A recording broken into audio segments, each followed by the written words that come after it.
Regardez le livre de Genèse 27. Genèse 27, Genèse 28, Genèse 29. Il y a quelque chose qui va se passer qui est très triste. Alors que Jacob va se bagarrer avec l'ange, il va dire à l'ange, je ne te laisserai pas tant que tu me bénis. Alors que Jacob avait besoin de la bénédiction. Jacob voulait tellement la bénédiction. Mais le problème, c'est pas que Jacob n'était pas béni. Le problème, c'est que Jacob avait juste besoin de quelque chose. Parce qu'il était déjà béni. Son père l'avait béni. Toute la bénédiction que son père donnait de la part du Seigneur, il avait donné à Jacob. Mais Jacob luttait. Pourquoi? Parce qu'il portait un nom qui ne l'appartenait pas. Il portait quelque chose qui ne l'appartenait pas. Quelque chose qu'il avait volé. Mais est-ce que Dieu n'était pas d'accord ou il était d'accord? Dieu a permis que Jacob puisse être béni. Donc dans le processus divin, si nous regardons bien la naissance de ces deux enfants, lorsque leur mère était enceinte, la Bible déclare que deux nations étaient en train de se battre. Ça veut dire quoi? Jacob, il était choisi de Dieu. Le choix de Dieu ne dépend pas que tu sois le né ou que tu sois le second. Le choix de Dieu dépend de l'Éternel lui-même.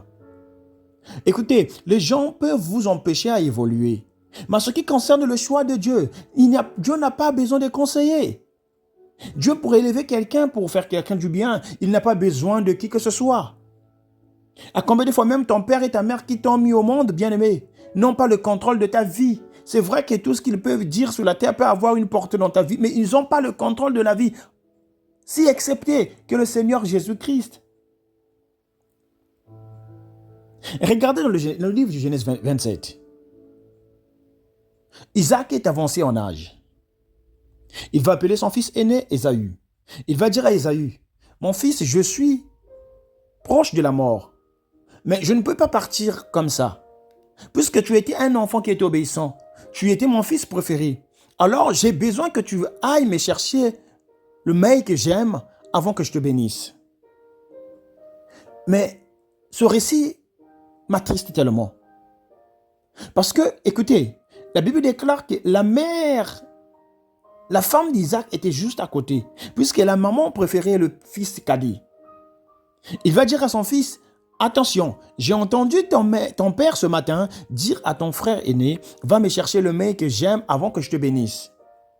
Alors la mère va contourner la bénédiction de son fils aîné.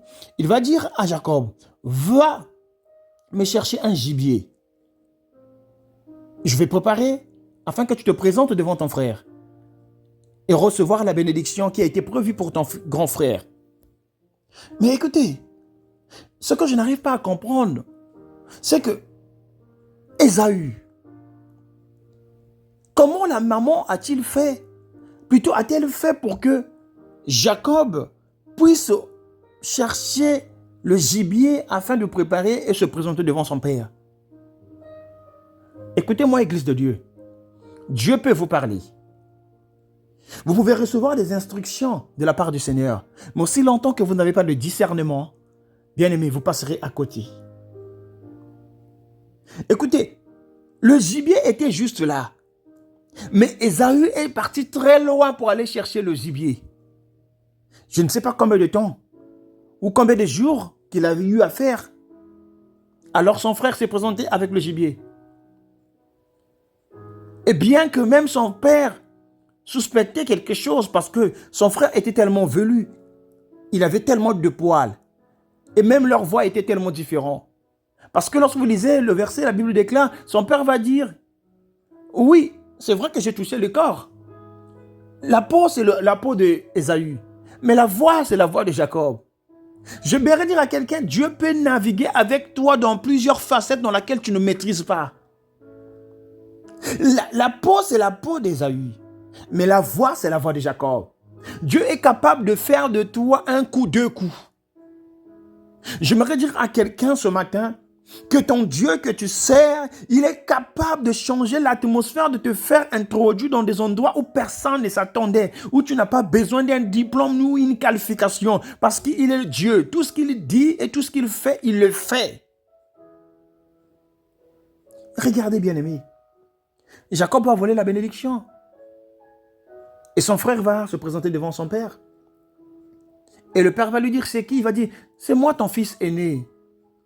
Et le père va dire, comment ça? Mais qu'est-ce qui s'est présenté avant toi? Il dit, malheureusement, ton frère était là. Je croyais que c'était toi. Et je lui ai tout donné comme bénédiction.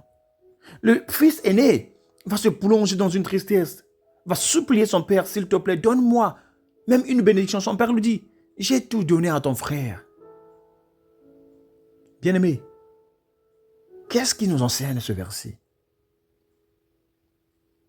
Et pourtant, les gibiers étaient juste à côté. Mais pourquoi Ésaü est-il parti très loin pour aller chercher un gibier? Bien-aimé, faites attention. Écoutez, la vie chrétienne ne dépend pas que tu sois pasteur ou quoi. Écoutez, pasteur, c'est un titre. Écoutez, Dieu ne fait exception de personne. Vous pouvez venir à l'église tel que vous êtes. Vous ne pouvez pas peut-être vous tenir du devant de la chaire de prêcher. Mais écoutez, vous pouvez servir Dieu avec ce que vous avez. Est-ce que j'interpelle quelqu'un ce matin? Vous devez servir Dieu avec ce que vous avez. Si vous êtes appelé à faire du protocole, faites le protocole. Si vous êtes là en train de servir l'eau, servez l'eau.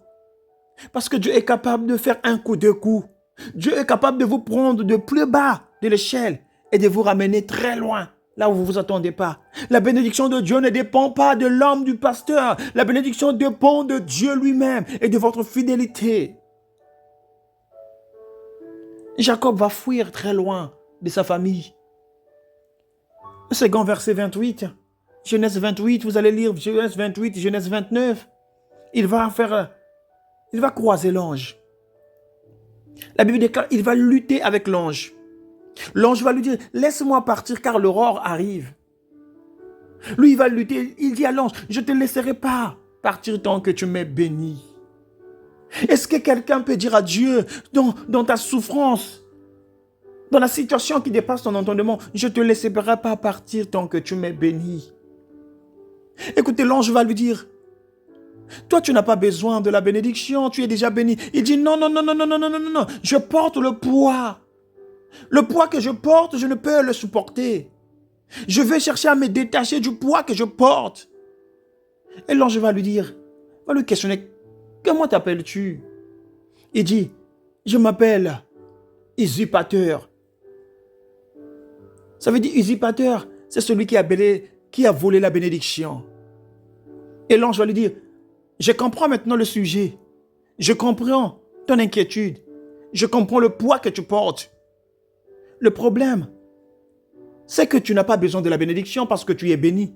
Le problème qui te ronge, c'est que tu portes le poids. C'est le nom que tu portes, le nom du voleur.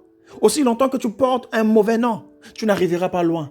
Bien aimé, écoutez, aussi longtemps que ton identité est détruite, tu n'arriveras pas loin. Écoutez, il y a des gens qui étaient appelés à faire des grandes choses. Il y a des gens qui étaient appelés à naviguer avec des grandes personnalités. Il y a des gens qui étaient appelés, qui étaient choisis même d'être proches du président, des grands hommes de ce monde. Mais parce qu'on a détruit, on a sali ton identité, tu ne peux pas évoluer. Jacob portait le nom de usurpateur, celui qui a violé la bénédiction. Et l'ange de Dieu va lui dire, c'est le nom qui doit être changé. L'ange va lui dire, à partir de ce soir, tu ne t'appelleras plus Jacob, mais tu t'appelleras Israël. J'aimerais dire à quelqu'un, tu ne t'appelles plus Maoumbi, tu ne t'appelles plus Shama, tu ne t'appelles plus le nom qu'on t'a donné, le nom de tristesse. Tu ne t'appelles plus voleur. Tu ne t'appelles plus bandit. Tu ne t'appelles plus prostituée. Tu ne t'appelles plus délaissé. Mais tu t'appelles le plaisir de l'Éternel. Je t'annonce ce soir ou ce matin que tu t'appelles le plaisir de l'Éternel parce que Dieu a un plan merveilleux pour toi. Jacob, arrête d'être frustré. Jacob, arrête de te plaindre. Jacob, Tu es choisi de Dieu. Parce que si Dieu ne voulait pas, Dieu n'allait pas permettre cette circonstance puisse arriver. Parce que le gibier était juste à côté. Pourquoi le Seigneur a permis qu'Ésaü aille loin dans la forêt pour aller chercher le gibier? Les bontés de l'Éternel ne sont pas épuisées. Il le renouvelle chaque matin.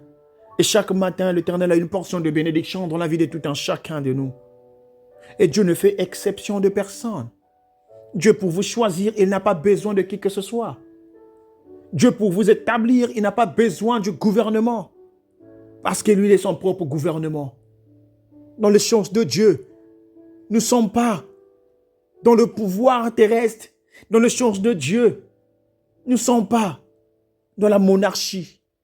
Dans les choses de Dieu, nous ne sommes pas dans un gouvernement. Dans les choses de Dieu, nous sommes dans un royaume. Et là où il y a un royaume, il y a un roi. Là où il y a le roi, lorsque le roi parle, la parole du roi est soumise et exécutée. Jacob, l'ange de Dieu va lui dire, tu t'appellerais plus Jacob, mais tu t'appelleras Israël. J'aimerais dire à quelqu'un, à partir de ce soir, arrête de regarder que tu es petit. Arrête de regarder ta petitesse. Israël, Dieu t'a choisi.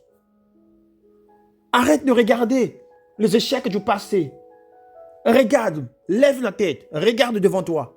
Avance. Arrête de regarder là où tu as échoué. Il dit ne pensez plus aux événements passés. Voici, je vais faire toutes choses nouvelles. Je me redirai à quelqu'un. Avance avec l'Éternel. Regarde aux choses précieuses que Dieu a mis devant toi. Ne regarde plus en arrière. En regardant en arrière de peur, bien-aimé, tu passes du temps. Et tu risques de regretter. Mais lève ta tête comme un vainqueur de Dieu. Lève ta tête comme un homme puisque vainqueur.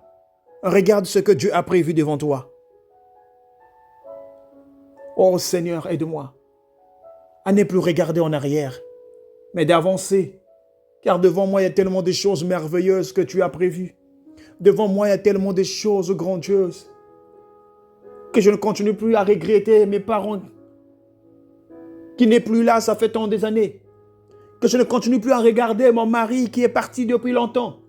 Que je ne continue plus à regarder mon fils, ma fille qui est décédée longtemps.